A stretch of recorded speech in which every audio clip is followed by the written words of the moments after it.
சீட்டு போயிட்டு இருக்கு? பெரியம்மா சாப்பிட்டு தான் கொடுத்தாங்க. நான் சாப்பிட்டு தான் கொடுத்தேன். சரி, இந்த ஜூஸை குடிங்க. எனக்கு வேண்டாம். அட குடிங்கக்கா, தெம்பு வேணும்ல. என்னங்க குடிங்க. நல்லா இருக்காக்கா? நல்லா இருக்கு. நல்லா இருக்கா பெரியம்மா? இந்தா குடி. அக்காக்கா, இது ஏன் காவட்ட குடுக்குறீங்க? அவ நான் சொல்றத கேளுங்கக்கா. எதை கொடுத்தாலும் வாங்கி குடிச்சிட வேண்டியது. அவ குடிக்கட்டும், விடு.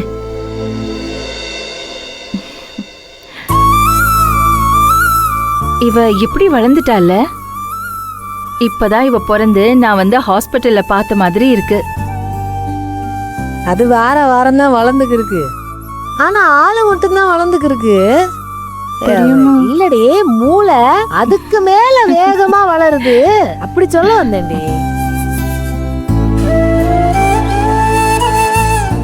தர்ஷனுக்கே தாடி மீசெல்லாம் வளர்ந்து பெரிய ஆம்பளை ஆயிட்டான். ஆமா, ஐஸ்வர்யா எங்க? அது கொஞ்சம் கண்டிப்பா இருக்கட்டுமேனு எங்க அம்மா வீட்டுல விட்டு வச்சிருக்கேன். இங்கனதான் ஒரே சண்டையும் சச்சரவுமா இருக்கு. வர சொல்லிடுவோம், ஒடியாந்துருவா. நீங்க வந்துட்டியல்ல, வர சொல்லிடுவோம்.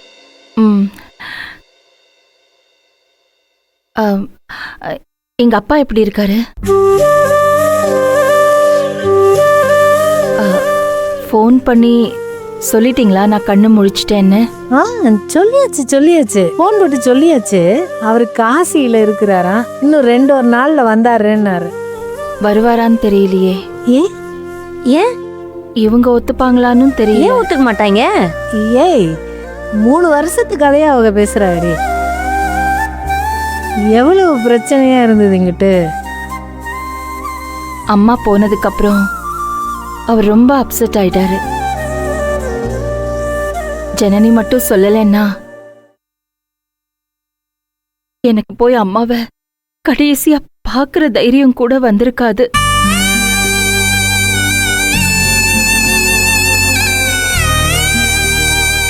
இவங்களை மீறி நான் போய் பார்க்கவும் முடியாது. அதெல்லாம் ஒண்ணும் இல்லக்கா.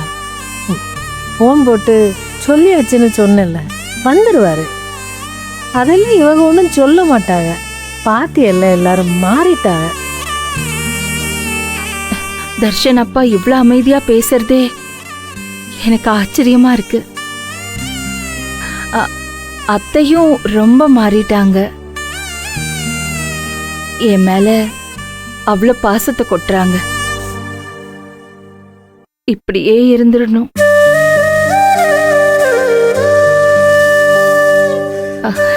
ஞானமும் கதிரும் பேசினது கூட எனக்கு ரொம்ப ஆச்சரியமா இருந்துச்சு.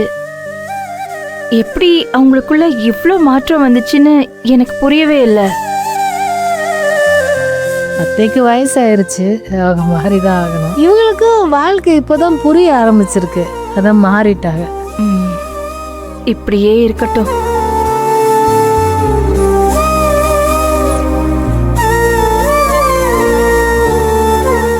ஜனனி,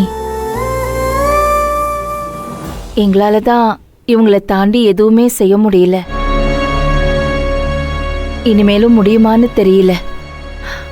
ஆனா நீ வேலை செய்யணும்னு ஆசைப்பட்டல்ல, நீ கூட ஒரு தடவை வேலைக்கு போய் அவர் உன்னை அடிச்சு இழுத்துட்டு வந்தாரே, அதுக்கப்புறம் ஏதாவது முயற்சி பண்ணியா?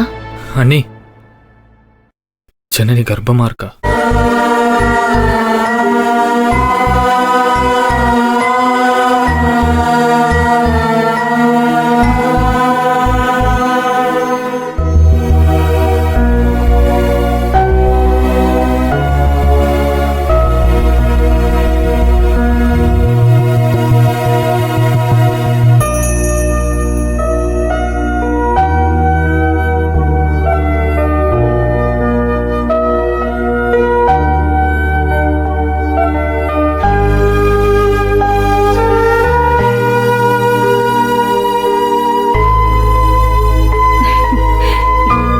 கல்யாணம் ஆகி நான் இந்த வீட்டுக்கு வந்தப்போ இவன் இவ்வளவுதான் இருந்தான், பொடி பையன்.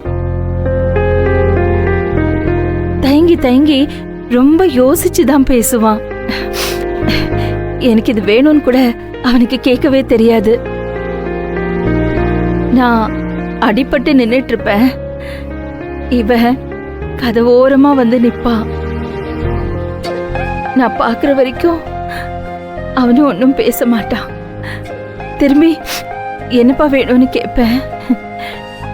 தண்ணிம்பா.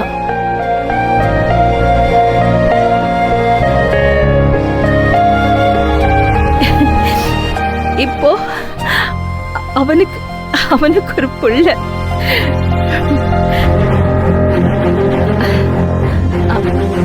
ஆனா ஆனா ஒண்ணு ஜனனி, உங்க குழந்தைய நான் தான் வளர்ப்பேன்.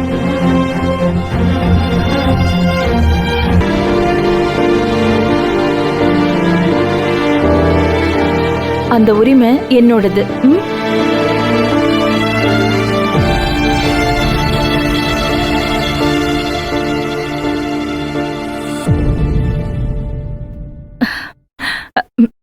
இப்படி வா.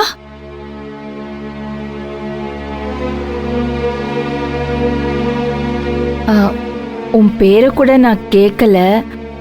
அது அது பார்கவி, ஏன் சொந்தக்கார பொண்ணுத, தூத்துக்குடியில இருந்தாங்க. அது ஒரு பயல காதலிச்சிச்சு. அவன் பணக்கார வீட்டு பையன், அறிவு கெட்டவன். அவங்க வீட்டுல ஒரு பணக்கார பிள்ளைய பார்த்தோன்னே இந்த பிள்ளைய வேணாம்ட்டான். அப்புறம் மனசு மாதிரி இந்த பிள்ளைய கட்டிக்கிறேம்னா. ஆனா அது அவங்க வீட்டுல பெரிய பஞ்சாயத்து ஆயிடுச்சு. பிரச்சனையாகி நடுவில் அவங்க அப்பாரு வேற அதுல இறந்துட்டாரு. சரி என்ன பண்றதுன்னா, இந்த பையன் வேற துபாய்க்கு வேலை தேடி போயிட்டான். அவன் வேலை கிடைச்சோடனே வந்து கூட்டிட்டு போயிடுவான். தாய் இல்லாத பிள்ளை. அதுதான் நான் கூட்டி வந்துட்டு இங்கனே இருக்கட்டும்னு.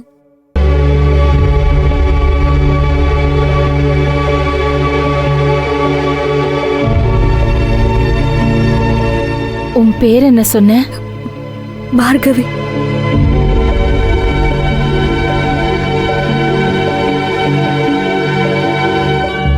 ஏன் அம்மா இல்லைன்னு நினைக்கிற? என்ன உன் அம்மாவா நினைச்சுக்கோ, சரியா?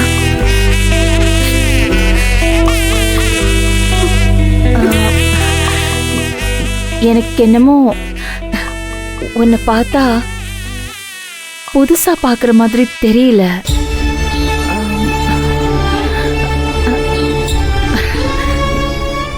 நான் இருக்கேன், கவலைப்படாத. அம்மாவா இருக்கேன். தர்ஷினி மாதிரி தான் நீயும் எனக்கு.